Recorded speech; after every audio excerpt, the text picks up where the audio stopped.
muitas vezes nos intriga, tá? Inclusive eu vou fazer uma pergunta e você vai responder aquilo que você acredita que é, ok? Então eu começo. O que é o batismo com o Espírito Santo? Como que você entende? Né? Aí eu faço uma segunda pergunta, responda a que você achar melhor. Como você sabe se está batizado com o Espírito Santo? E aí, quem vai começar?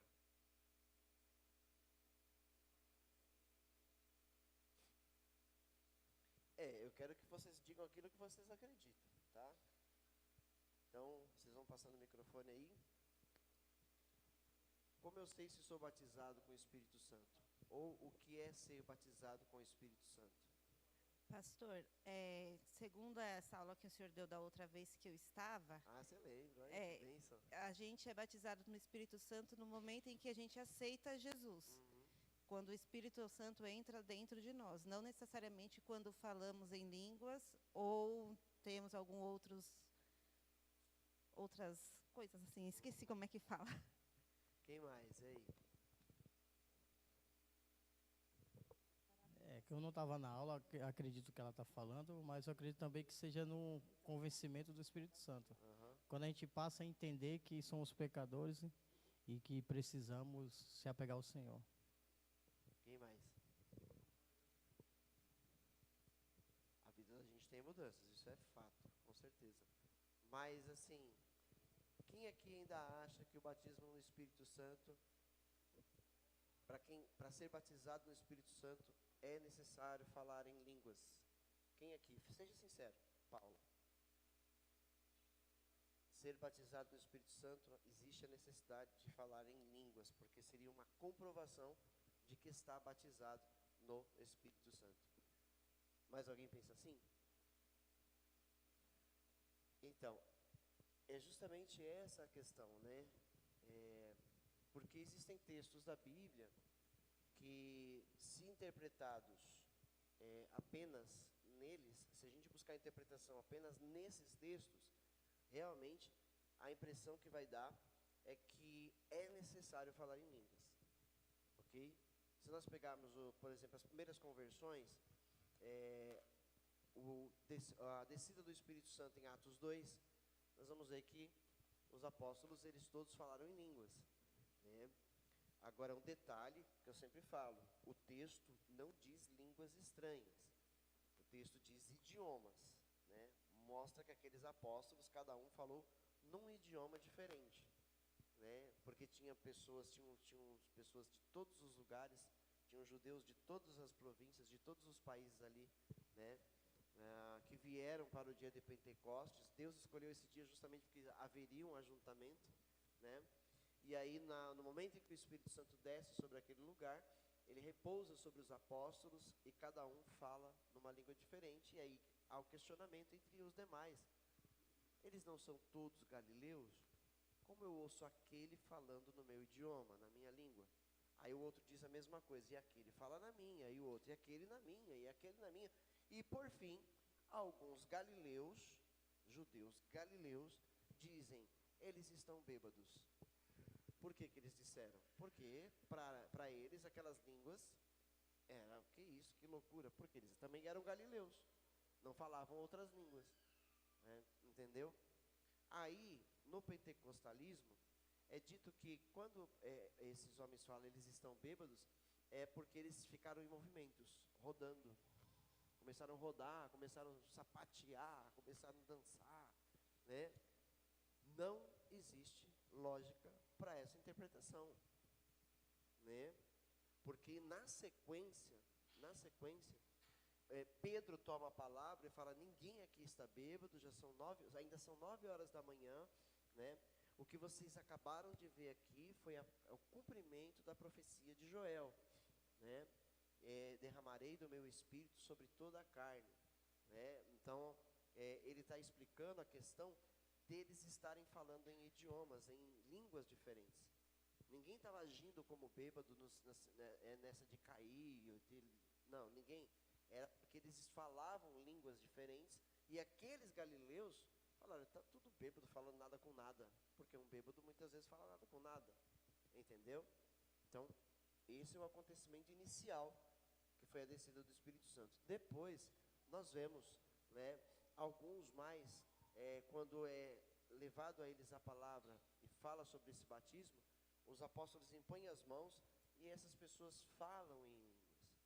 Também falam em línguas. Entendeu? E então aí vem-se a interpretação de que para estar batizado com o Espírito Santo, há necessidade de falar em línguas, porque as línguas comprovariam o batismo com o Espírito Santo. Mas como eu disse, se olharmos só esses textos, então realmente a gente também vai chegar a essa conclusão. A Bíblia não, como eu vou dizer a palavra, sumiu a palavra aqui, ela não vai ser interpretada toda apenas em alguns textos. Não se entende a Bíblia inteira apenas em alguns textos, né? Tem toda uma história, tem todo, né, um decorrer de fatos que acontecem, que precisam ser juntados, porque é a palavra de Deus.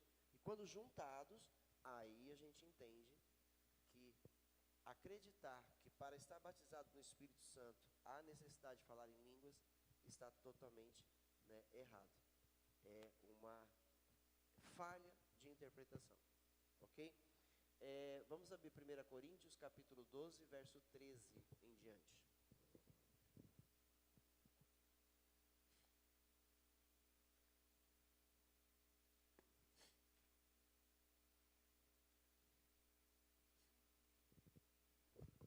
Coríntios, capítulo 12, no verso 13.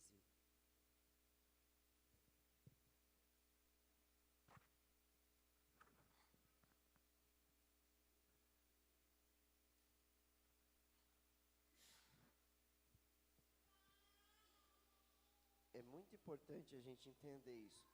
Aqui, só numa leitura já se compreende, né? É fácil compreender, tá? Eu vou pegar até o verso 12, que é o início desse texto. Já acharam aí? Ora, assim como o corpo é uma unidade, embora tenha muitos membros, e todos os membros, mesmo sendo muitos, formam um só corpo, assim também com respeito a Cristo. E aí o 13. Pois em um só corpo, todos fomos batizados em um único Espírito. Entendeu? Mas aí, algumas correntes teológicas vão dizer, não, mas esse aí é o batismo no Espírito.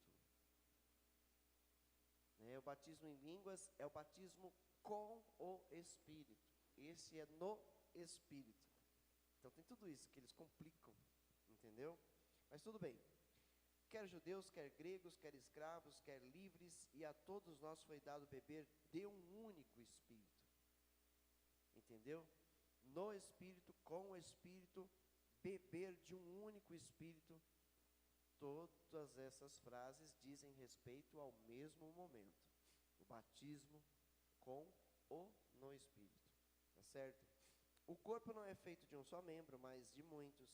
Se o pé disser porque não sou mão, não pertenço ao corpo, nem por isso deixa de fazer parte do corpo. E se o ouvido disser porque não sou o olho, não pertenço ao corpo, nem por isso deixa de fazer parte do corpo. Se todo o corpo fosse olho, onde estaria a audição? Se todo o corpo fosse ouvido, onde estaria o olfato?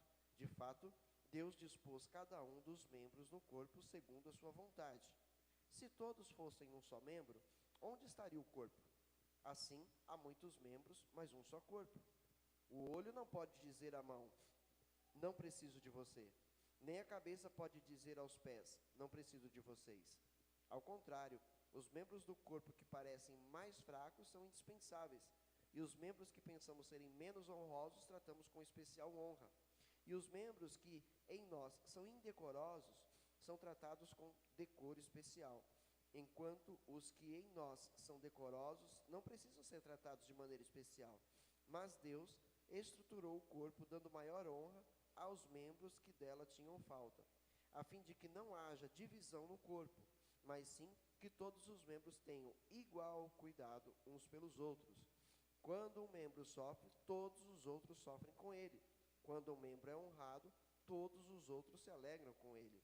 Ora, vocês são o corpo de Cristo, e cada um de vocês individualmente é membro desse corpo. Assim, na igreja, Deus estabeleceu primeiramente apóstolos, em segundo lugar profetas, em terceiro lugar mestres, depois os que realizam milagres, os que têm dons de curar, os que têm dom de prestar ajuda, os que têm dons de administração e os que falam diversas línguas. São todos apóstolos? São todos profetas? São todos mestres? Têm todos o dom de realizar milagres? Têm todos o dom de curar? Falam todos em línguas? Entendeu o texto? Falam todos em línguas? Entretanto, todos interpretam? Entretanto, busquem com dedicação os melhores dons. Compreende? O texto informa que existem vários dons, né? E que a igreja, o corpo, nem todos têm os mesmos dons. Cada um recebe um dom individual, como o Espírito Santo quer. E entre eles está o de línguas. Então, se para ser batizado com o Espírito Santo é necessário falar em línguas, então toda a igreja teria que falar em línguas. E Paulo aqui nesse texto está dizendo, tem todos o dom de línguas? Tem todos o dom de interpretar? Tem todos o dom de curar? Tem todos o dom de revelar? Ele está dizendo que não. Entendeu? Então não é necessário que um batizado no Espírito Santo fale em línguas. Ok? Mas não vai ficar por aqui. Tem bastante coisa para a gente ler aqui.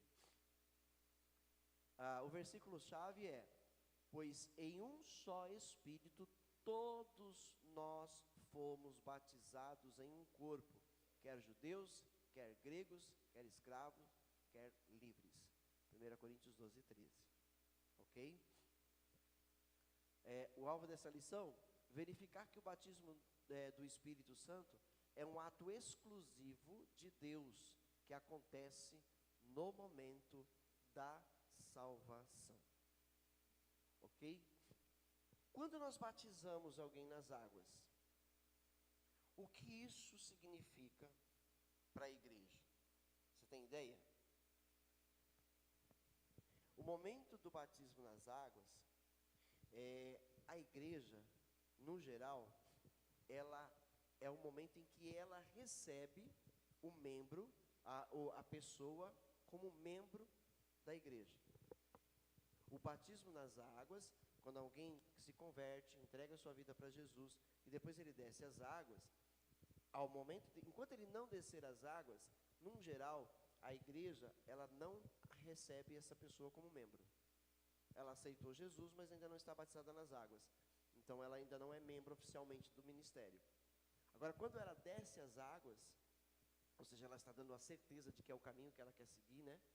Então, aí ela é recebida na igreja como membro oficial do corpo.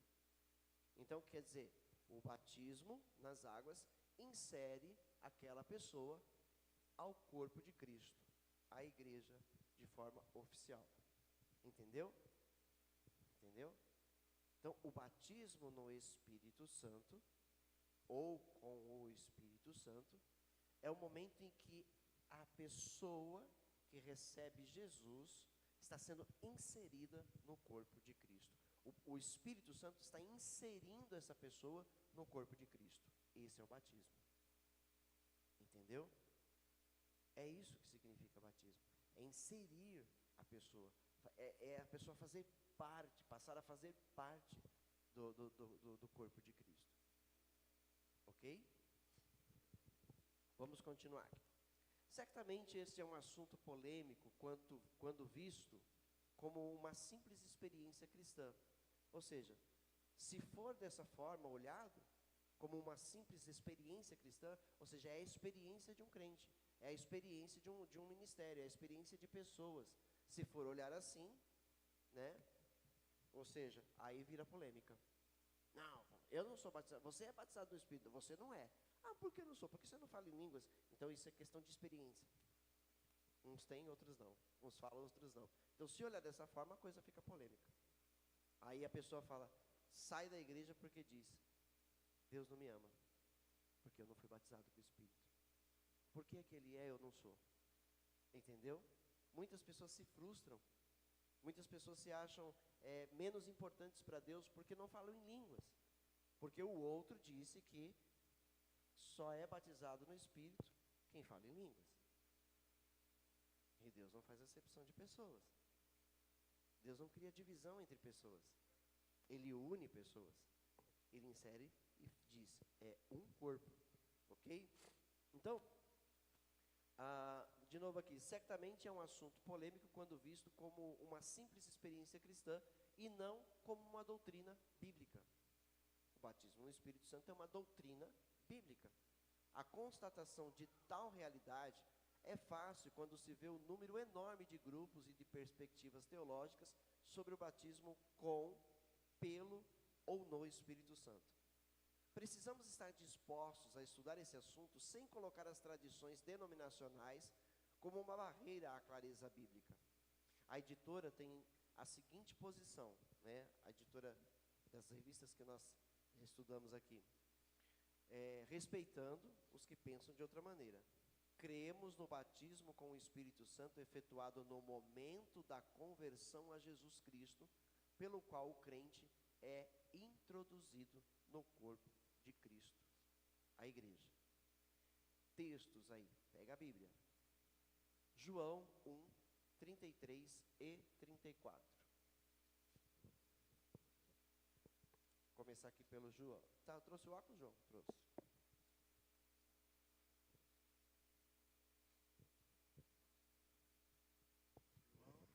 João 1, capítulo 1, verso 33 e 34.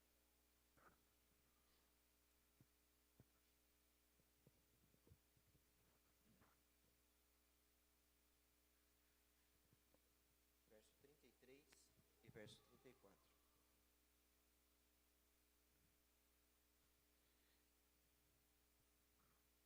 E eu não o conhecia, mas o que me mandou a batizar com água, esse me disse, sobre aquele que vires descer o Espírito, e sobre ele repousar, esse é o que batiza com o Espírito Santo. E eu vi e tenho testificado que este é o Filho de Deus. Texto muito claro. João, né, disse que batizaria Jesus com água, né, ele falou, eu batizo com água. Mas vem aquele que vai batizar vocês com o Espírito Santo. Jesus veio para batizar os seus com o Espírito Santo. Entendeu? Quando ele disse lá, eu vos enviarei, vocês não vão ficar só. Quando eu for, eu vou vir enviar a vocês o Consolador, o Espírito da verdade que o mundo não pode conhecer. Ou seja, ele está dizendo, vou batizar vocês com esse Espírito. Vocês vão recebê-lo. Ele vai estar na vida de vocês. Entendeu? Então isso é para todos, não é para alguns. Vamos mais um verso. Capítulo 14 de João, verso 16 e verso 17. O Júnior vai ler para a gente. Verso 16 e verso 17. Pode. E eu pedirei ao Pai, e Ele lhes dará outro conselheiro para estar com vocês para sempre. O Espírito da verdade, o mundo não pode recebê-lo, porque não vê nem o conhece, mas vocês o conhecem, pois ele vive com vocês e estará em vocês. Amém? Os textos são muito claros. Ah, mas aí não está falando que é batismo. Quem não quiser entender assim, com certeza não vai conseguir enxergar isso.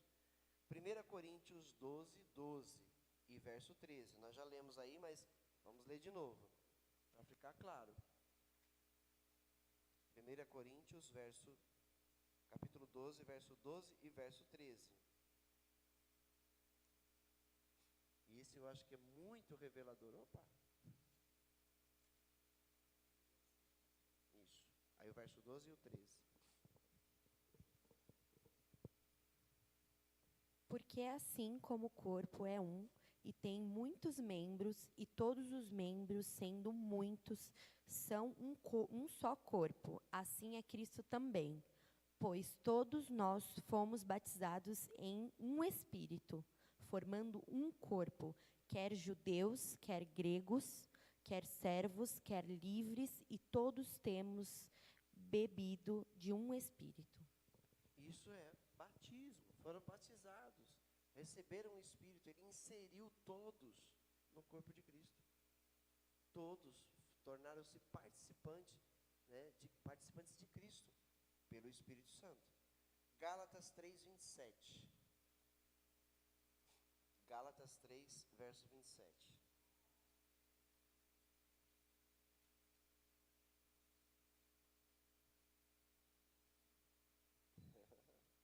Está depois de Coríntios.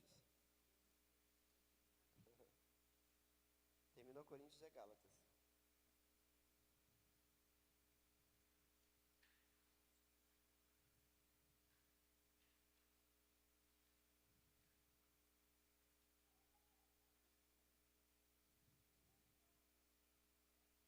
Gálatas 3, verso 27.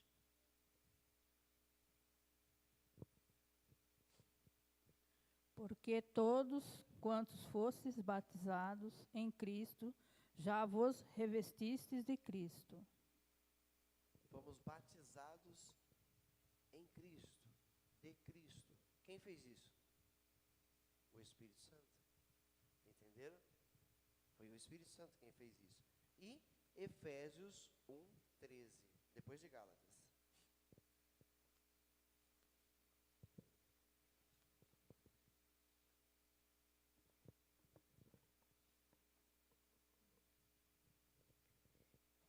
Quando vocês ouviram e creram na palavra da verdade, o evangelho que os salvou, vocês foram selados em Cristo com o Espírito Santo da promessa. Isto é, selados pelo Espírito, né? Ou seja, foram batizados, inseridos em Cristo. Passaram a fazer parte do reino de Deus. Entendeu? Todos os cristãos. Todos os que receberam Jesus como Senhor e como Salvador. Tá? Pode alguém, né, não estar batizado no Espírito, sendo cristão, estando na igreja? Claro que pode. Mas como assim? Ele ainda não se converteu. Simples. Ele ainda não está convertido. Essa pessoa não está convertida, apenas convencida. Apenas convencida de que é um crente. Entenderam? Então essa pessoa pode não estar batizada no Espírito, porque não se converteu, não entregou a vida de verdade a Jesus. Apenas está convencido. Então esse não está batizado. Certo?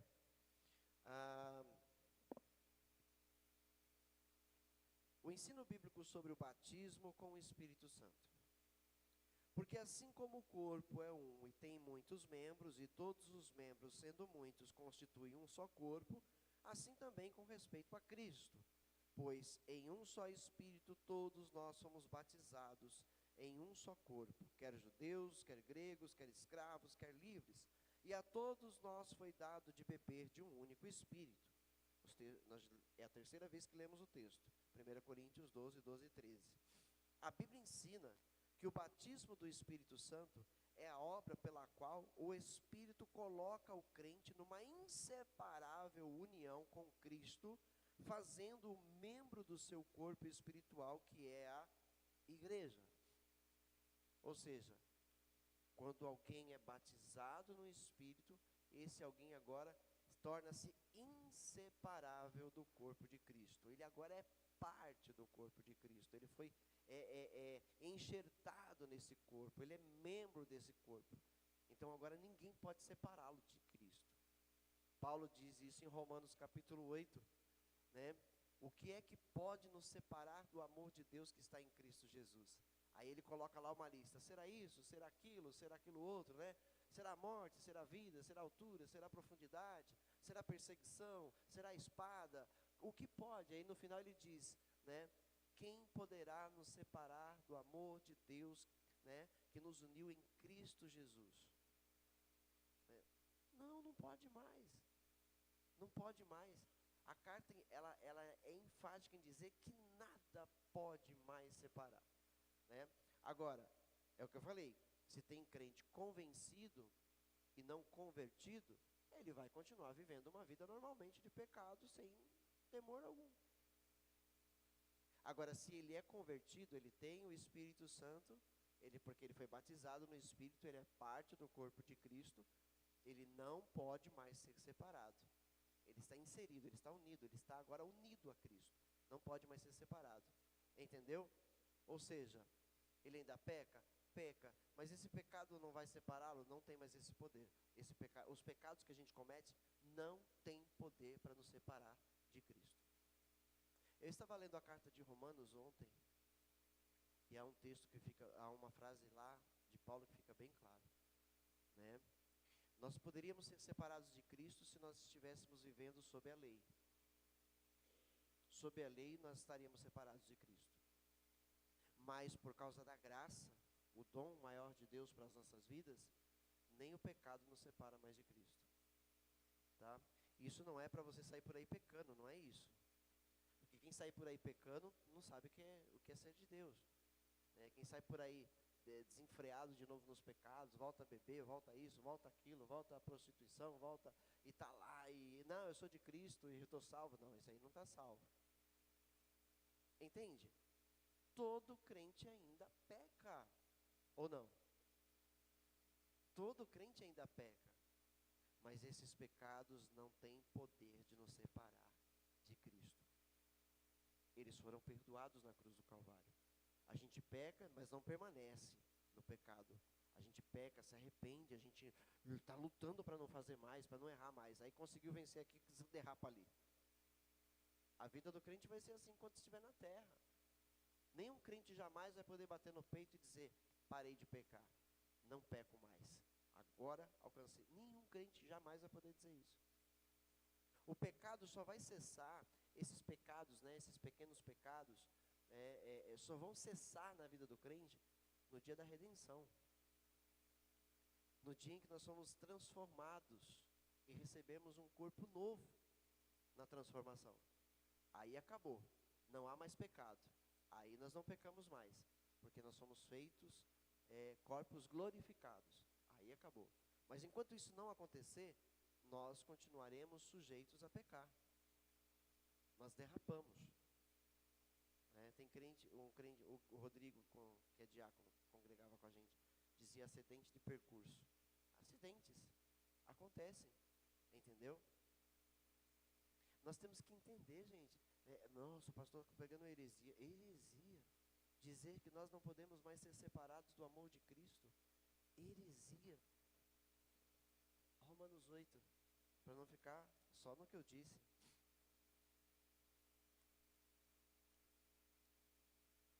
Temos que encarar a verdade.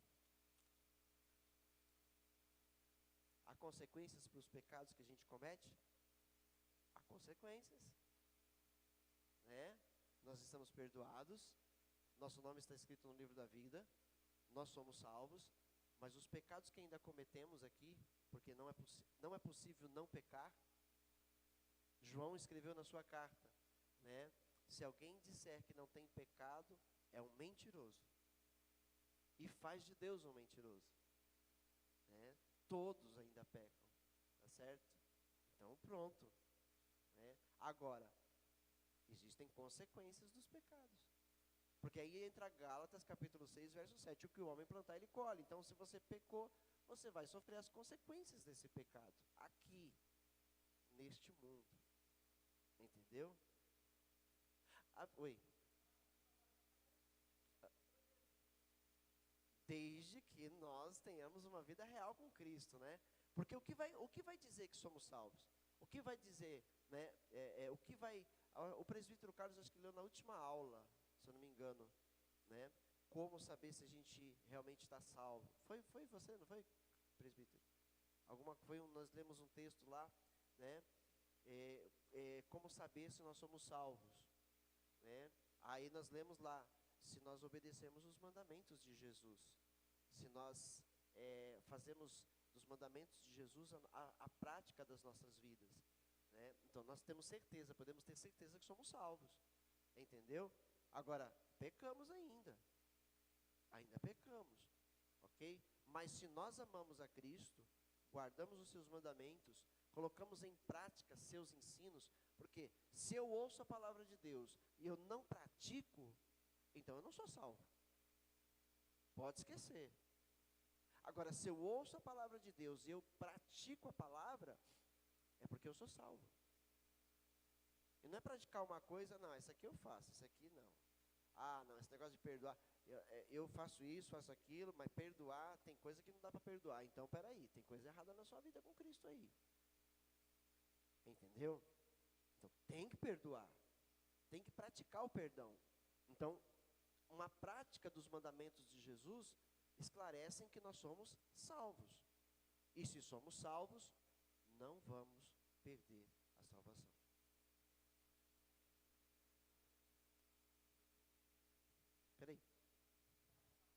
Peraí, começa de novo. Quando você fala que a partir da salvação a gente é ligado ao amor de Cristo, isso, que nem a gente ficou um pouquinho na dúvida também, não significa que a gente vai ser salvo, porque a salvação, pelo que você explicou, é uma escolha diária com o que a gente está aprendendo, né?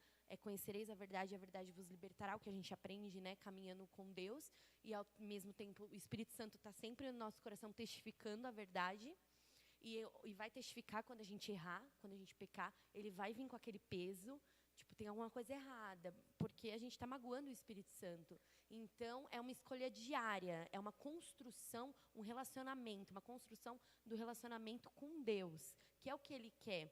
Mas eu entendi, mas eu fico ainda nessa dúvida.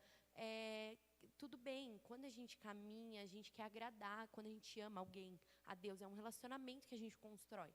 Então, a gente quer agradar a Deus, a gente não quer pecar, não quer entristecer a Deus, ao Espírito Santo.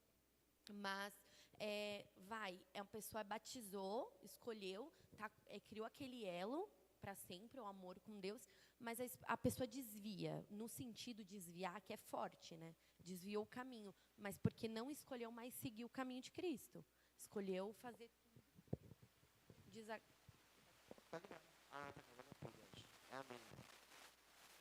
Pode continuar falando. Escolheu tudo que fez a escolha de viver por si próprio. Essa pessoa vai ser salva? Ou isso tudo depende de Deus também, né? Porque a gente também não pode julgar se a pessoa ou não vai voltar. A gente não sabe se a pessoa vai voltar para os caminhos do Senhor. Mas a pessoa escolhe no momento viver a vida dela. É isso que a gente fica na dúvida. Ela vai ser salva ou a gente não pode saber? Então, se nós acharmos, se a gente começar a pensar, será que eu realmente sou salvo? Né? Ou seja, existe uma corrente teológica que diz que não dá para ter certeza da salvação até que se morra ou até que Jesus volte. Não dá para ter certeza da salvação. Eu não vou viver assim, gente, com medo. Peraí, então quer dizer, eu vou ficar a vida inteira pregando o evangelho, pastoreando um rebanho, sem ter certeza se eu sou salvo? Entendeu? Meu, que vida é essa? É louco? Não, não dá. Eu tenho que ter certeza. Se eu estou pregando o evangelho, eu tenho que ter certeza que sou salvo. Agora, eu falho. Eu não posso falhar? Não deveria, mas eu falho. Vamos falar. Davi, o homem chamado segundo o coração de Deus, cometeu 2 pecados gravíssimos, que se hoje acontecer aqui, alguém vai dizer, já era, perdeu a salvação, acabou. Mas Davi não perdeu a salvação dele. Por que Davi não perdeu a salvação dele? Porque ele já era salvo. Ele acreditava no Senhor, ele vivia uma vida para Deus, ele obedecia aos desígnios de Deus, mas ele falhou, e falhou feio. E por que ele falhou feio? Porque ele acabou, né, se distanciando de Deus. Sem perceber, ele foi se distanciando de Deus. Há crentes que você usa a palavra desvio, né? há crentes que acabam se afastando de Deus. E por que se afastam de Deus? Porque vacilam. Vacilam. Eles acabam deixando algumas coisas acontecerem porque eles não estão atentos. E quando pensam que não, eles são distantes de Deus. Mas eles são salvos. Eles pertencem a Deus. Fato é que nós conhecemos pessoas que se afastaram e que voltaram. Por que voltaram? Porque nunca deixaram de ser salvos. Sempre foram salvos. Se mantiveram salvos. O Espírito Santo garante essa salvação. Entendeu? Eles se desviaram. Por quê? Vacilaram. Isso pode acontecer com qualquer um de nós. Mas nós temos que lutar para nunca acontecer. Aí alguém pergunta, mas e se ele morresse lá dessa forma? Né? Eu vou pedir permissão para usar os filhos da nossa irmã Paula, o Jonas. Alguns aqui que estão comigo desde o começo, lembram do Jonas lá atrás, uma criança de 8, 9 anos, pregando o evangelho na igreja, fazendo um monte de gente chorar. E aí depois, o pai morre, aquilo causa um grande impacto, não estavam preparados, e isso os leva logo mais a se afastarem. E eles passam anos afastados. Se eles tivessem morrido também lá, teriam perdido a salvação? Não, porque eles eram salvos já. Entendeu? Eles já eram salvos. A gente tem que parar com isso. Eu gravei um programa no Vejam Só, fazendo nisso, vai passar dia 25, aí eu lembro vocês. Tá? Eu falo alguma coisa a esse respeito. Né? Não vai, é salvo. Está salvo, só que está afastado, mas está salvo. Lembra que lá vai ter um juízo, né? Vai ter um tribunal de Cristo para a igreja. Haverá um tribunal de Cristo para a igreja. Tribunal que vai condenar? Não vai condenar. Não é tribunal para condenação. É tribunal para prestação de contas. Prestação de contas. Quem, né, manteve-se nas obras, nas boas obras, né, já é salvo, está salvo. As obras não têm poder de salvá-lo ou de matá-lo. Ok? Então está a igreja diante de Cristo nesse tribunal. E agora a prestação de contas. As suas obras, vamos passar ela no fogo. Queimou. Ih, já era, inferno. Não. As obras se queimaram, porque eram de madeira, eram de feno, eram de palha. Materiais inflamáveis. Queimou, já era. Todavia o tal está salvo, foi salvo, como que pelo fogo, diz Paulo em 1 Coríntios capítulo 3. Ele está salvo. Entendeu? Isso, agora, se você interpretar isso do jeito que você quiser, falar assim, então eu vou pecar. Então você não é salvo. Você não tem temor de Deus. Não tem temor de Deus. Então não pense que naquele dia você vai estar nesse tribunal, porque não vai estar. Você vai estar no outro tribunal, o do juízo. Aonde vai abrir os livros, e um deles o livro da vida. Seu nome não está lá. Já era. Ah, mas o pastor um dia pregou lá, que a pessoa que estava afastada, ela foi para o céu. E por que eu não fui? Porque você interpretou aquilo da forma que você quis, para você voltar para o pecado. Então você não tinha o Espírito Santo. Entendeu? Espera aí, deixa eu ir até a Glaucia. Cadê o microfone? Tá. Ah lá, já levou. Liga aí. Pensei que eu não ia ter a oportunidade de falar. Então, em relação à pergunta da irmã, então eu entendo assim que quando somos batizados pelo Espírito Santo, aí, ó, já não vai para o céu.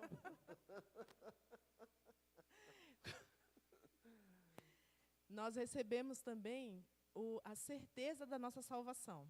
Recebemos a certeza da nossa salvação, aí a gente se arrepende, temos a certeza de que somos salvos e recebemos também o entendimento de Deus. Somos transformados. Exatamente, somos transformados. Então, embora a pessoa saia temporariamente dos caminhos do Senhor, ela já sabe do coração dela. Porque olha o que diz Romanos 8:16. Fala assim, ó, o próprio Espírito testemunha ao nosso espírito que somos o quê? Que somos filhos de Deus.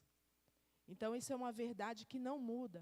Mesmo que a pessoa não esteja hoje aqui na casa do Senhor, o Espírito Santo um dia testemunhou o coração dela de que ela era filho.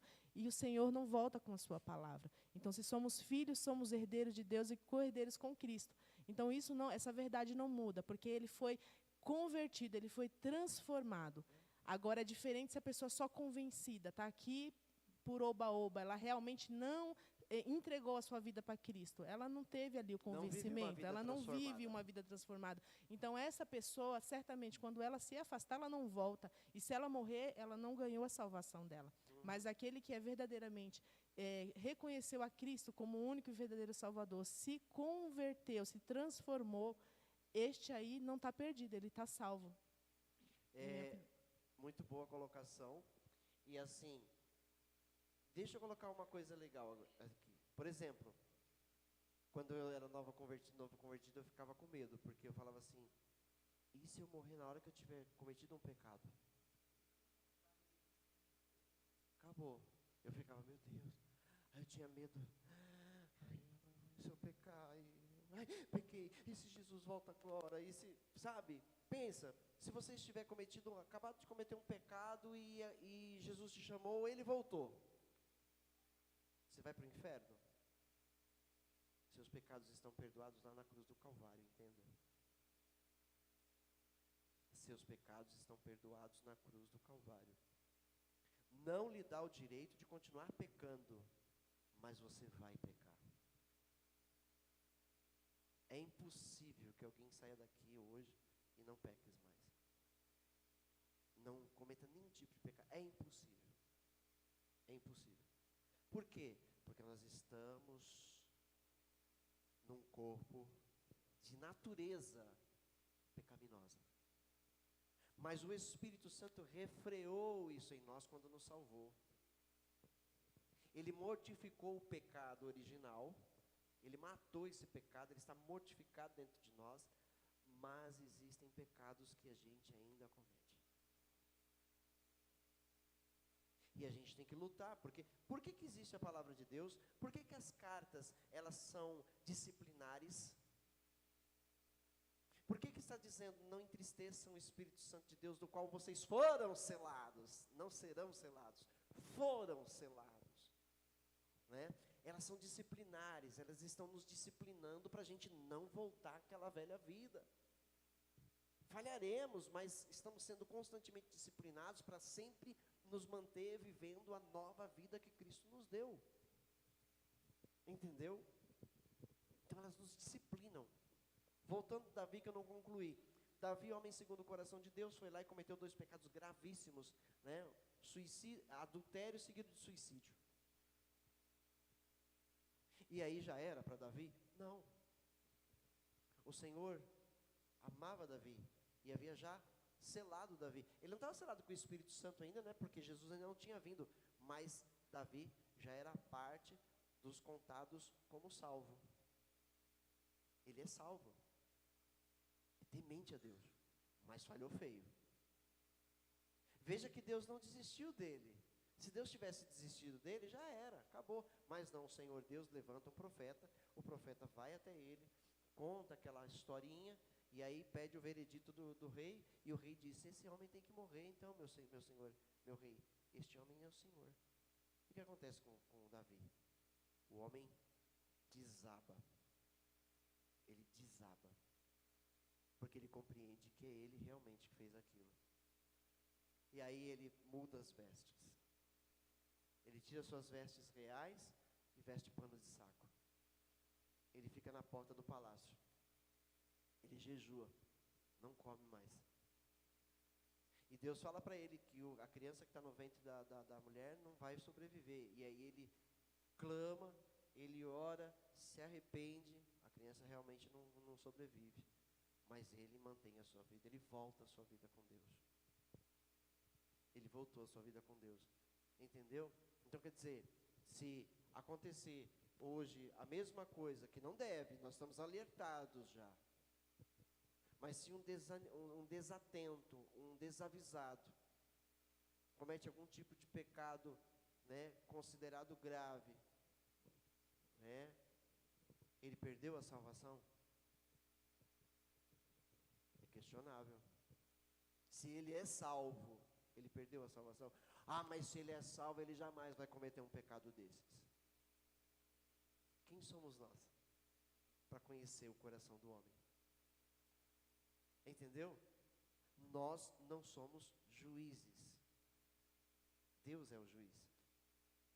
Compreendeu? Então quer dizer, se ele é salvo, ele viverá a consequência do pecado que cometeu, como Davi viveu a consequência. E as consequências que vieram sobre a vida de Davi foram drásticas, porque não ficou só na morte da criança que nem nasceu, mas ficou na família dele, na casa dele, uma maldição que perseguiu a família dele enquanto houve vida. Entendeu? As consequências do pecado, não dá para escapar delas. Não dá para escapar. Tá certo? Mas todavia, Davi era um homem salvo. Morreu salvo. E a linhagem, quando vai contar a linhagem de Jesus, Davi é um dos mais importantes da linhagem. Ok? Raabe, a prostituta, está na linhagem. Está na genealogia de Jesus.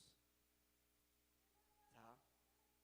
Era uma prostituta, mas ela se arrependeu. Ela deixou aquela velha vida. Mas ela deixou de pecar? Ela se tornou uma mulher perfeita? Não.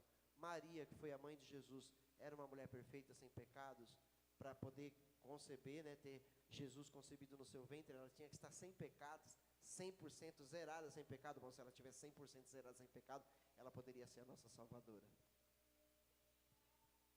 Não precisava Jesus ter vindo no ventre dela. Salomão foi salvo? Salomão foi salvo. Ele caiu. É o que eu falei. Se afastou de Deus sem perceber. Foi acontecendo. Mas o livro de Eclesiastes nos conta que Salomão foi salvo. Porque o livro de Eclesiastes, Salomão escreveu no período do arrependimento dele. Porque ele havia... Você ia esquecer de mim. Olha o pecado. Olha aí. Não, eu tomo, não tem problema. Tem que tomar com açúcar de vez em quando. Pode deixar. Tá bom? Ixi, gostoso. Tá, deixa o Davi falar primeiro. Aí o Davi, que ele está com o microfone, aí depois passa para o João, tá? Alô. Pastor, se o senhor... aqui era batismo com o Espírito Santo, hein? Tem que voltar para lá, hein? Se o senhor me permite ler uma parte aqui da Bíblia, que eu acho que tem relação com o que o senhor está falando. João 4:13. Sabemos que permanecemos nele e ele em nós, porque ele nos deu o seu Espírito. E vimos e testemunhamos que o Pai enviou seu Filho para ser o Salvador do mundo. Se alguém confessa publicamente que Jesus é o Filho de Deus, Deus permanece nele e ele em Deus. Assim conhecemos o amor que Deus tem por nós e confiamos nesse amor. Deus é amor. Todo aquele que permanece no amor, permanece Deus nele. Dessa forma, o amor está aperfeiçoado entre nós, para que no dia do juízo tenhamos confiança, porque neste mundo somos como o amor não há medo. Ao contrário, o perfeito amor expulsa o medo, porque o medo supõe castigo. Aquele que tem medo não está aperfeiçoado no amor. Oh, glória, hein? Que texto. Acho que essa pilha aí também já está indo, hein? Embora. Esse texto é excelente. Nos mostra que nós somos salvos. Que nós somos salvos. Ou você não crê em Jesus? Ou você não teme a Jesus? Ou você não tem buscado viver uma vida que agrade ao Senhor Jesus? Mesmo na fraqueza, nós somos salvos. Mesmo na fraqueza, nós somos salvos. Tenha certeza disso. Agora alguém que já não tem mais temor, que não teme, e peca, fala, já era. Se tiver que ser salvo um dia, vou. Acho que essa pessoa não conhece Jesus. Entendeu? Mas quem conhece Jesus, quando erra e teme, chora, se arrepende, luta para não fazer de novo. Viver a vida com Cristo é uma vida de luta diária. É uma luta incansável, que cansa, na verdade, não é incansável, ela cansa, mas a gente não desiste. Tem hora que a gente fala, já era para mim, não, aí o Espírito Santo vem, não, eu sou contigo. E a gente vai, continua, entendeu? Não interprete que o pastor Marcos está dizendo para você, peque, não peque, porque a Bíblia diz, não peques mais. A ordem é não pecar. A ordem expressa de Jesus, não peques mais, para que coisas piores não aconteçam sobre a vida de vocês. Quando ele disse isso para o homem paralítico que ele curou, ele falou assim, ele afirmou que ele estava paralítico por causa de pecados graves que ele cometeu na vida. E agora Jesus o cura e ele fala para ele, vá e não peques mais, para que não aconteça coisa ainda pior, ou seja, consequências. Jesus não quer que a gente sofra as consequências mais do pecado. Então ele está dizendo, não peca mais, não peca mais. Gente, eu sei, é polêmico isso, porque é difícil para alguns aceitar isso. Ah, não, como assim? A pessoa estava afastada, morre e é salvo. Meus amados irmãos, vocês vão ter tanta surpresa lá no reino, quando a gente chegar lá. Nós vamos ter tanta surpresa. Nós vamos dizer, você aqui? O que você está fazendo aqui? Pois é, Jesus me salvou. Entendeu? Por quê? Porque quem conhece o coração do homem é só o Espírito Santo. A gente julga pelos olhos. A gente julga pelos olhos. O Espírito Santo olha lá dentro. Pode falar, João. Bom, você até falou a respeito aí do assunto. A dúvida que eu tenho é o seguinte, nós que somos pais, somos mais de idade, muita coisa que vem acontecendo na vida dos seus filhos, certo? Porque o que nós queremos é ver o melhor na vida dos nossos filhos, certo? Mas aí vem uma doença em um filho, uma separação de outro filho, do casamento, um desemprego. Essas coisas são consequência dos pecados dos pais que caem sobre os filhos? É complicado, porque quando a gente vai para Ezequiel capítulo 18, Deus fala que a consequência que o pecado do pai não vem sobre a vida do filho, né? A responsabilidade é pessoal de cada um, é questão de escolhas, né? Agora, doenças é por causa do pecado? É por causa do pecado, mas a doença é mais genética, né? Existem doenças que são diretamente ligadas no mundo espiritual, mas existem doenças que são genéticas, que já está no sangue daquela família, e que só Jesus realmente pode curar, mas às vezes ele não cura, e nem por isso aquela pessoa que é salva, que morreu de um câncer, perdeu a salvação. Por quê? Porque é salva, e a morte de um justo é preciosa para Deus, entendeu? Então não é consequência de pecados que você cometeu, seu filho está hoje vivendo um momento de doença. Não é, tá? Não vamos confundir, né? Porque lá Deus foi direto com Davi, a maldição vai estar sobre a sua casa, né? Deus falou direto para Davi, tá?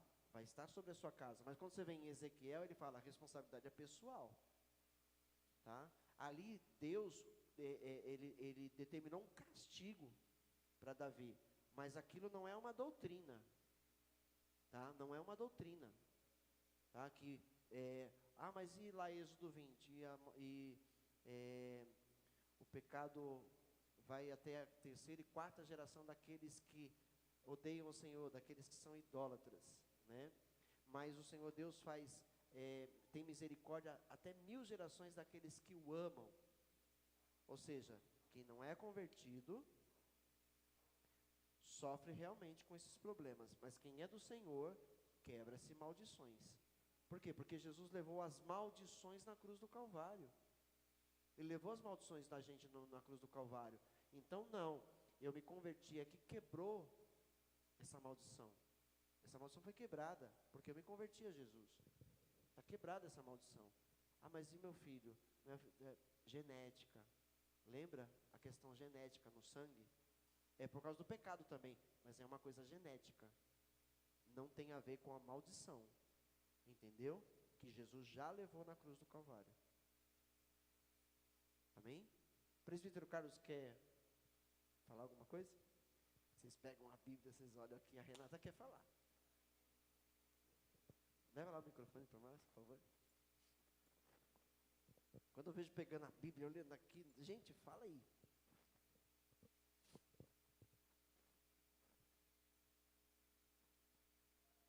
Em relação ao que o irmão João disse, né? A Renata lembrou de um texto aqui, João 9, que vai dizer assim: passando Jesus viu um homem cego de nascença, e os seus discípulos lhe perguntaram, dizendo: Rabi, quem pecou, este ou seus pais, para que nascesse cego? Jesus respondeu: nem ele pecou, nem seus pais, mas foi assim para que se manifeste nele as obras de Deus. Ok? Jesus, você vê que isso, por que os discípulos fizeram esse tipo de pergunta para Jesus? Porque na mente dos judeus ainda existia essa questão. Só que o Senhor Deus, em Ezequiel, no capítulo 18, ele fala: nunca mais vocês vão usar esse provérbio em Israel. Os pais comeram uvas verdes e os dentes dos filhos é que se embotaram. Deus fala: nunca mais vocês vão usar esse termo. Porque aquele que pecar, esse morrerá. O pai não vai levar o pecado, o filho não vai levar o pecado de seus pais, nem o pai dos filhos.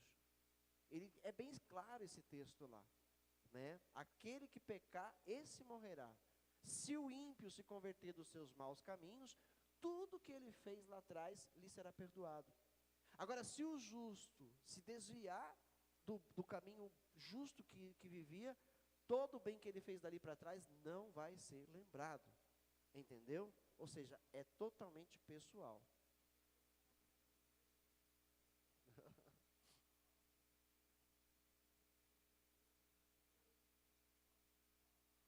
É que nem a Terra Prometida, né?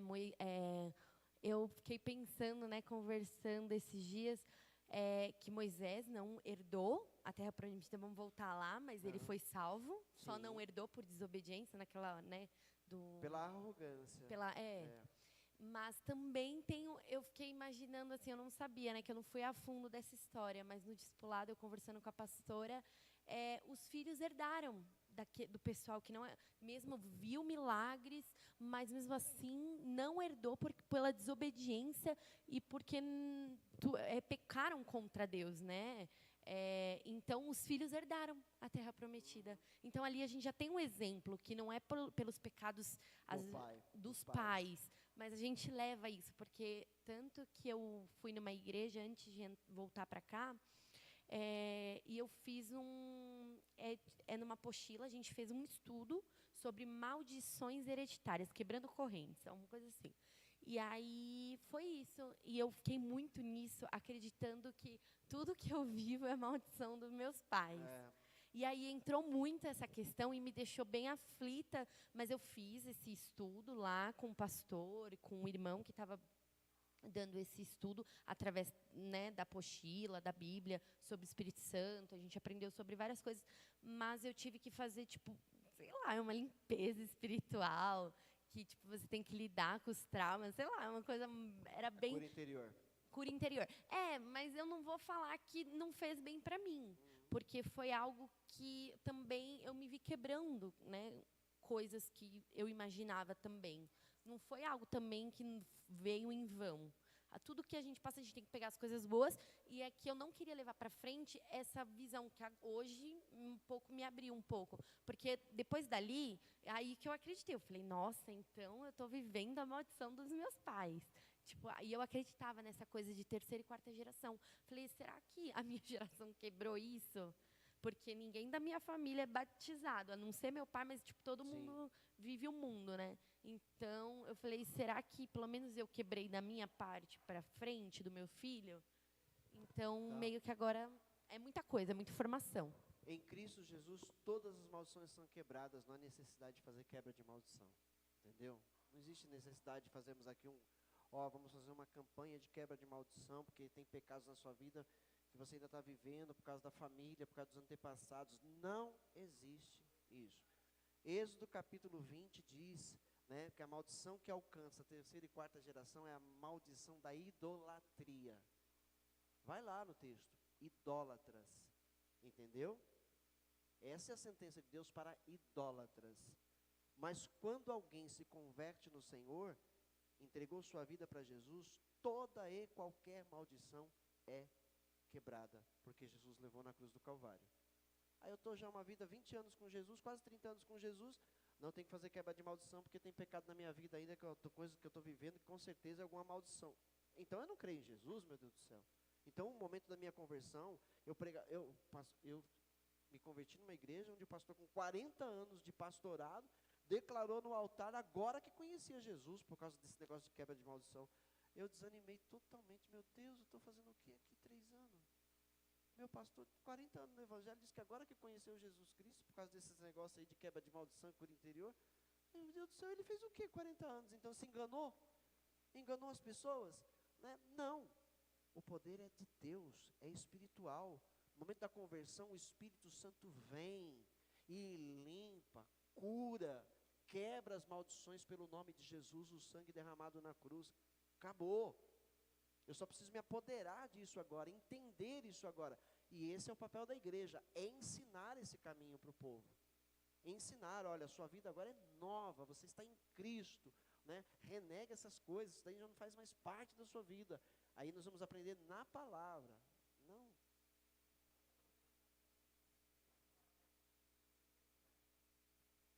Peraí, começa de novo. Quando Pedro fala que Cristo desceu ao inferno e rasgou a escrita de morte, ele não está dando uma estabilidade para o crente, que já era. O Senhor já te salvou, não há mais nada. Acabou.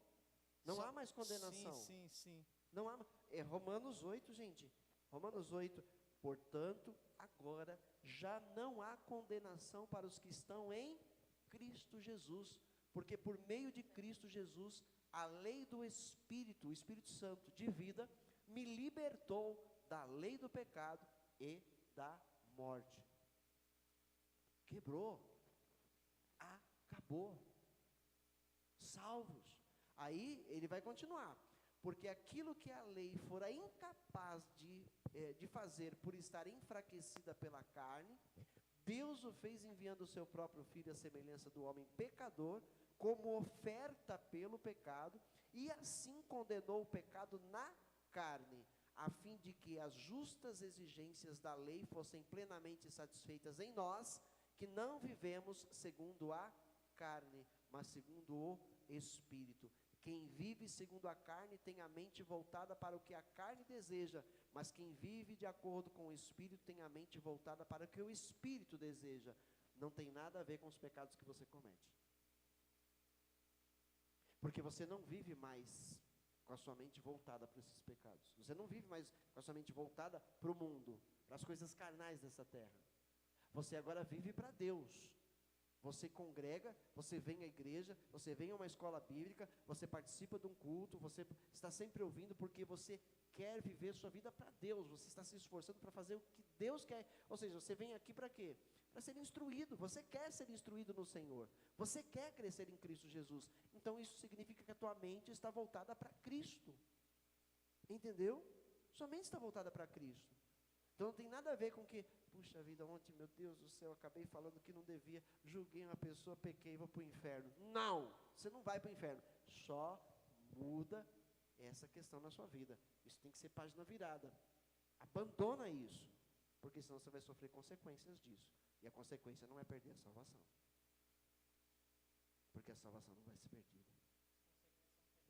Você está selado, terrenas. Você está selado com o Espírito Santo de Deus. Selado. Se converteu-se de verdade, você está selado. Você tem essa consciência, você tem temor, você não perde o temor. O ano que vem eu vou para o carnaval, quero nem saber. Vou pular carnaval. Depois eu volto para a igreja, peço perdão e está tudo certo. Essa pessoa não conhece Jesus. Essa pessoa nunca se converteu.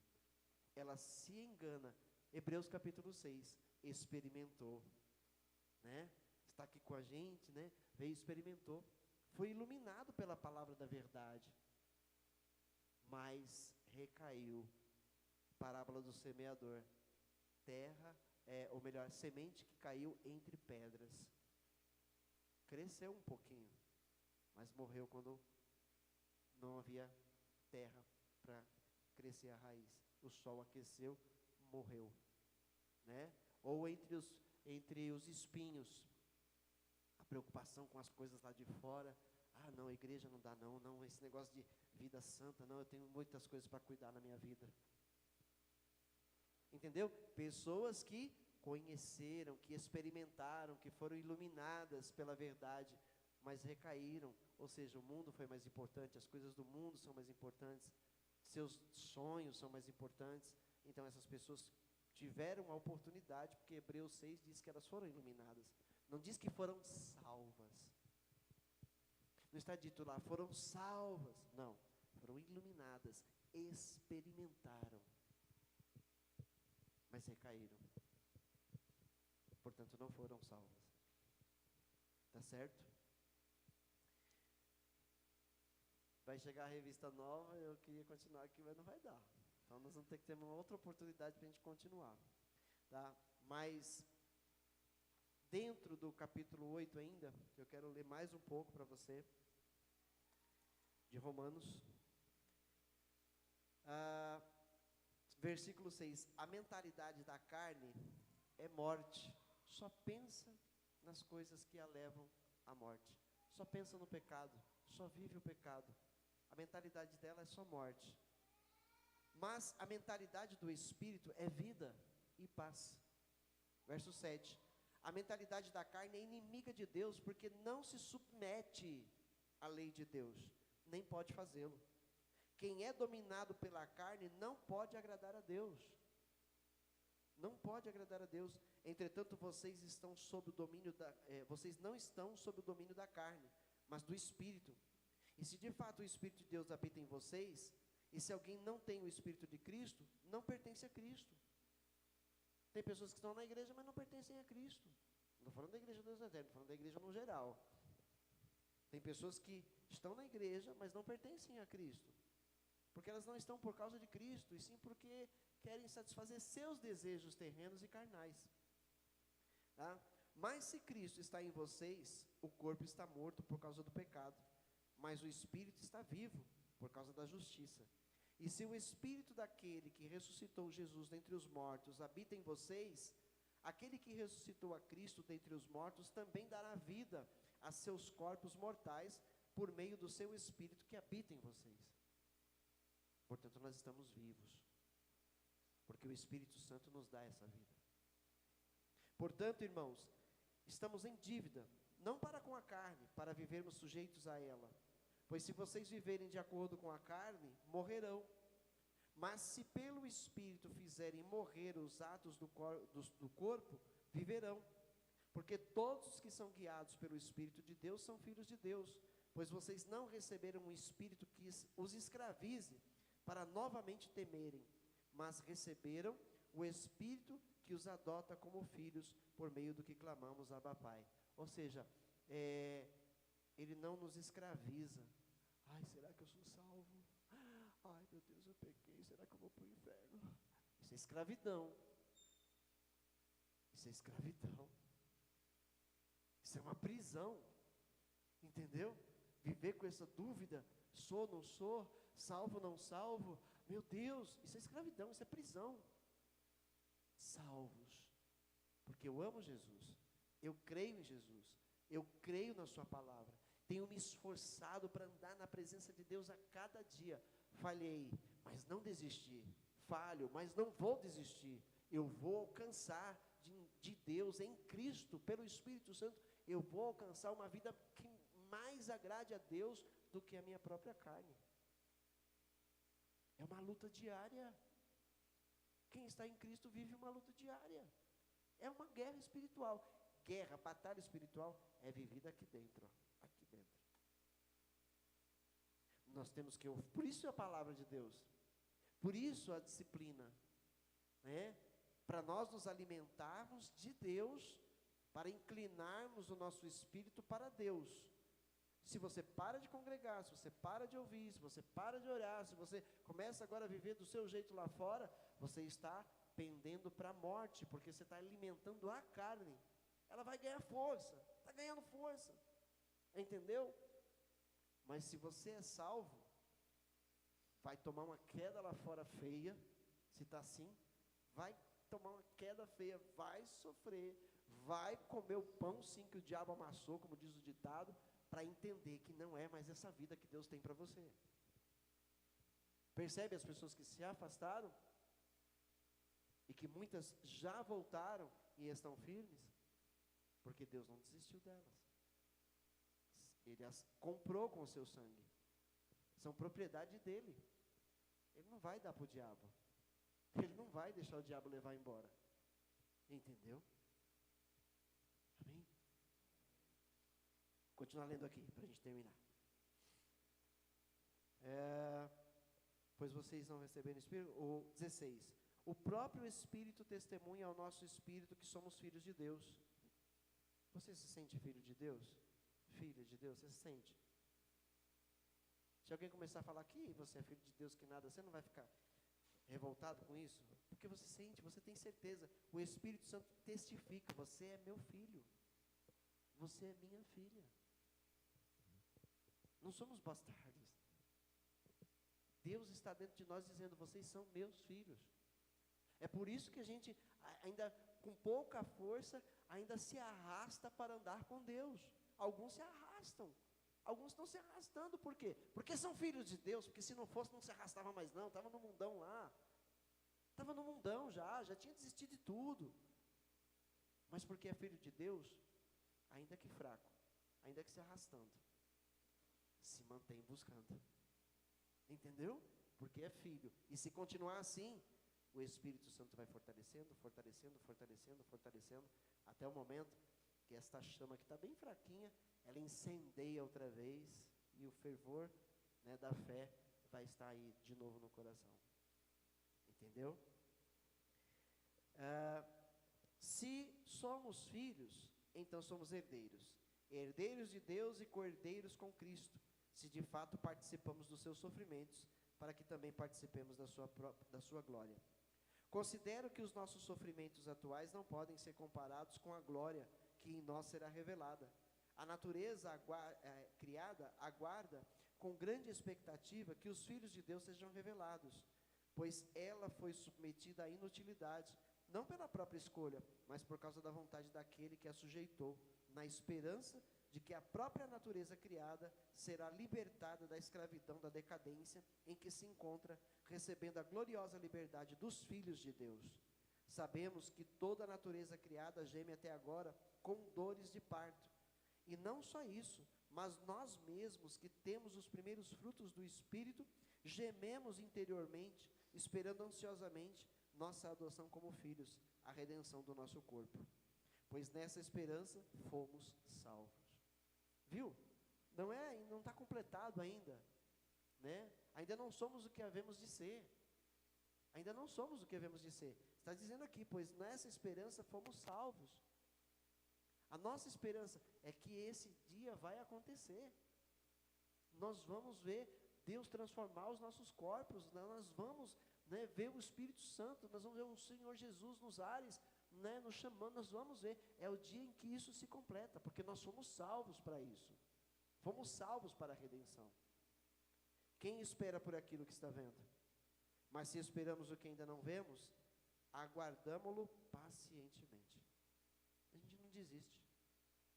A gente não desiste. Eu não desisto de Cristo. Às vezes eu fico assim, não vou mentir. Será que aquele Ricardo Gondim, será que ele está certo? Será que ele estava certo quando ele disse que Jesus não volta? Que isso é uma utopia? Eu não vou mentir, que eu já pensei, meu Deus, será que Jesus vai voltar mesmo? Será que eu estou interpretando errado as Escrituras Sagradas? Porque a gente é falho, a gente é fraco, a gente é homem. Mas aí vem o Espírito Santo, né? E nos reanima e fala, vai voltar. Continua perseverando, porque ele vai voltar. Entendeu? É a nossa esperança. É a nossa esperança. Da mesma forma, o Espírito nos ajuda em nossa fraqueza, pois não sabemos como orar, mas o próprio Espírito intercede por nós com gemidos inexprimíveis. Ele está intercedendo por você agora. Se ele está aí, né, sondando, esse aqui ainda está em dúvida, essa aqui ainda está em dúvida se é isso mesmo, ele está intercedendo. Ele está intercedendo a favor deste, pode ter certeza. E aquele que sonda os corações conhece a intenção do Espírito, porque o Espírito intercede pelos santos, de acordo com a vontade de Deus. Sabemos que Deus age em todas as coisas, para o bem daqueles que o amam, dos que foram chamados de acordo com o seu propósito. Pois aqueles que de antemão conheceu, também os predestinou para serem conformes à imagem de seu Filho, a fim de que ele seja o primogênito entre muitos irmãos. Ou seja, preste bem atenção, dentro desse verso, dá para perder a salvação? Pois aqueles que de antemão conheceu, aonde? Lá na eternidade. Também os predestinou, está predestinado já. Tem como perder isso? Se você está predestinado, tem como perder? Ou seja, predestinado é pré, antes de acontecer, já está chamado, já está escolhido, já há um propósito sobre a sua vida, antes de você escolher. Pré, ou seja, aconteceu lá na eternidade. Você está destinado. Por que você está destinado? Porque previamente Deus predestinou. Entendeu? Ele sabia já.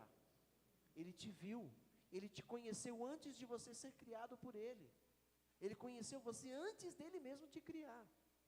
Ele viu quem seria você, o que você faria, que você se arrependeria, que você abriria o seu coração, e então Ele falou, esse aqui é meu, essa aqui é minha, antes de existirmos. Entendeu isso? É a pré-ciência de Deus, o pré-conhecimento de Deus. Ele nos pré-conheceu e disse, vou selar eles com o Espírito. Eles são meus. Tá? Então não foi assim, esse aqui eu quero, esse aqui eu quero, esse aqui eu não quero. Aquele ali eu quero, aquele eu não quero. Não foi isso. Não foi isso. Foi o pré-conhecimento. Eu vi você antes mesmo de você estar no ventre da sua mãe. Eu vi sua vida. Eu vi o futuro da sua vida. Você é meu. Entendeu? Amém? Tem como perder isso?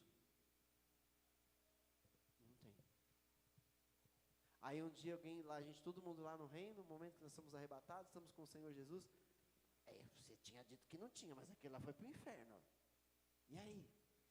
Foi porque nunca se converteu de verdade. Parábola do semeador, lembra? A semente que caiu em boa terra deixou de brotar? Ela brotou. Deixou de crescer? Ela cresceu. Deixou de dar fruto? Ela deu fruto. Por quê? Caiu em boa terra. Não tem como estragar isso. Não tem como impedir esse crescimento. Não tem como impedir a frutificação dessa árvore, porque ela caiu em boa terra. Amém? Muito bem. E, pois aqueles que de antemão conheceu também os predestinou para serem conformes à imagem de seu Filho, a fim de que ele seja primogênito entre muitos irmãos. E aos que predestinou, também chamou. E aos que chamou, também justificou. Está justificado. Tá? E aos que justificou, também glorificou. Não tem interrupção nesse processo. Não tem interrupção nesse processo. Que diremos, pois, diante dessas coisas? Se Deus é por nós, quem será contra nós? Se Ele, nos selou, quem vai dizer o contrário? Quem vai destruir isso? Quem vai nos separar dele? Tá? 32. Aquele que não poupou seu próprio filho, mas os entregou por nós, como não nos dará juntamente com ele e de graça todas as coisas? Quem fará alguma acusação contra os escolhidos de Deus? Escolhidos de Deus. Entendeu? Escolhido é selado. É de Deus. Pertence a Deus. Né? Quem vai fazer acusação contra os escolhidos de Deus? É Deus quem os justifica. Quem os condenará? Foi Cristo Jesus que morreu, e mais, que ressuscitou e está à direita de Deus, e também intercede por nós. Quem nos separará do amor de Cristo? Será tribulação, angústia, perseguição, fome, nudez, perigo, espada, como está escrito, por amor de ti, enfrentamos a morte todos os dias, somos considerados como ovelhas destinadas ao matadouro. Mas em todas essas coisas somos mais que vencedores por meio daquele que nos amou. Pois estou convencido de que nem a morte, nem a vida, nem anjos, nem demônios, percebeu? Nem anjos, nem demônios. Anjos cuidam de nós, nos protegem. Demônios lutam para nos destruir e nos separar de Deus. Nem anjos, nem demônios, nem o presente, nem o futuro, nem quaisquer poderes, nem altura, nem profundidade, nem qualquer outra coisa na criação será capaz de nos separar do amor de Deus que está em Cristo Jesus, nosso Senhor. O pecado agora, né? Esse pecado, os pecados que a gente ainda comete, tem poder de nos separar do amor de Deus? Diante do que você leu, do que você ouviu, tem poder? Eles já foram vencidos. Jesus venceu o pecado, Jesus venceu a morte. Então, se você cometeu um pecado, foi atropelado e morreu, você não perdeu a salvação, você vai direto para a glória. Haverá prestação de contas, as obras vão passar pelo fogo, mas você não perdeu a tua salvação. Entendeu? Por que o Espírito Santo ainda habita em você? Porque você é de Deus, você pertence a Deus, você é uma propriedade de Deus. Então Deus pôs, né, um segurança para cuidar do que é dele. Não é assim? Tem uma empresa, né, tem coisas valiosas lá, eu boto lá seguranças lá para estarem vigiando o tempo todo, para ninguém entrar lá e roubar o que é meu. Então o Senhor enviou o Espírito Santo, que é o nosso segurança, é a nossa segurança, para que o diabo não nos roube mais. Entendeu? Por isso não entristeçam o Espírito Santo, porque Ele está guardando vocês, Ele está cuidando de vocês, de nós. Para de entristecer o Espírito Santo, né? Não extinguam o Espírito Santo, ou seja, não eliminem o Espírito Santo de vocês, ou seja, então pode eliminar? Não pode, mas a advertência existe para a gente acordar. Meu Deus, eu tenho que agradar o Espírito Santo, eu tenho que agradar a Ele, eu tenho que fazer a coisa certa para que Ele possa operar mais em mim. Mas perder a minha salvação eu não vou perder, eu não vou perder, não vou perder. Você vai perder a sua? Você chegou até aqui para ir para o inferno? Foi? Ah, pastor, mas eu não sei, eu não salvo. Você não ama Cristo? O Davi não leu ali o texto? Quem ama a Cristo, né? Quem crê na sua morte, na sua ressurreição, quem vive para agradá-lo, luta por agradá-lo, peca ainda, mas não é salvo? É salvo, está mais que salvo. Não há crente que não peque, não há crente que não peque. Porém, nós não somos mais os pecadores do mundo. Salmo 1 diz, né? Bem-aventurado o homem que não anda segundo o conselho dos ímpios, nem se detém no caminho dos pecadores. Mas nós não somos pecadores? Somos pecadores. Então por que a frase, não se detém no caminho dos pecadores? Porque nós somos pecadores arrependidos que lutam para viver uma vida nova com Deus, que Ele nos deu essa vida. Mas os pecadores do Salmo 1 são aqueles que amam o pecado, são aqueles que deliberadamente pecam. Não nos detenhamos mais no caminho deles. Nosso caminho agora é Cristo, mas nós ainda pecamos. Mas não somos mais aqueles, porque antigamente a gente fazia tudo que não prestava e para nós estava tudo certo. Hoje, quando a gente faz uma coisa que não presta, está tudo errado para nós. Misericórdia, meu Deus do céu. Por quê? Porque nós somos de Deus. Entendeu? Você está batizado pelo Espírito Santo.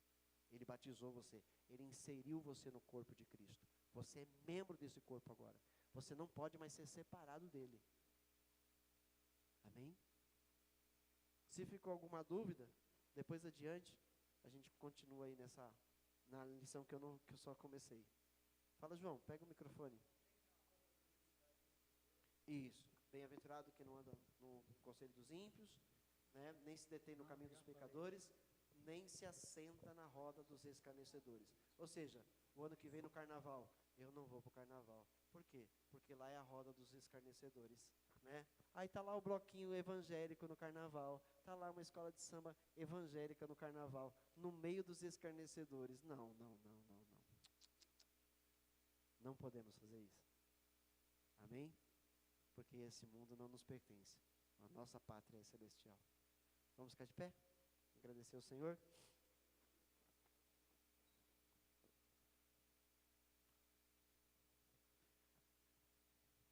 Por isso que você não vai mais beber.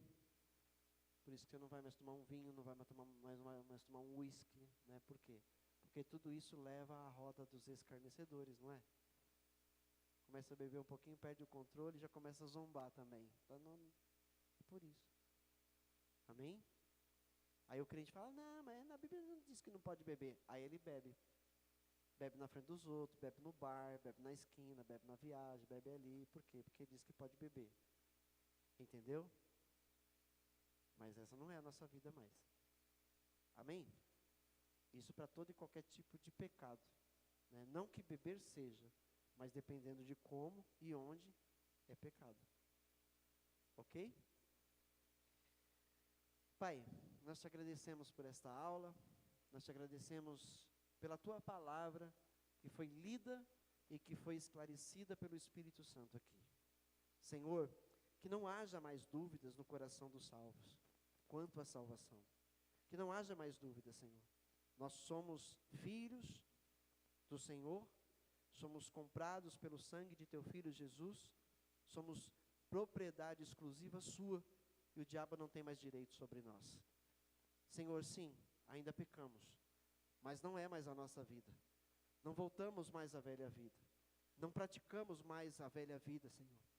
Embora ainda falhamos nessa terra. Mas, Senhor, falhamos sem o desejo de falhar. Não amamos o pecado. Não queremos mais pecar. Mas ainda, Senhor, por estarmos neste corpo de natureza pecaminosa, muitas vezes a gente ainda acaba, Senhor, falando ou fazendo algo que não devíamos. Senhor, perdoa-nos. Ajuda-nos a caminhar em santidade. Fortalece-nos para que nós possamos a cada dia alcançar um pouco mais, Senhor, desta santidade que o Senhor deseja em nós. Nós já estamos separados do mundo, Senhor. Nós não vivemos mais segundo os preceitos desse mundo.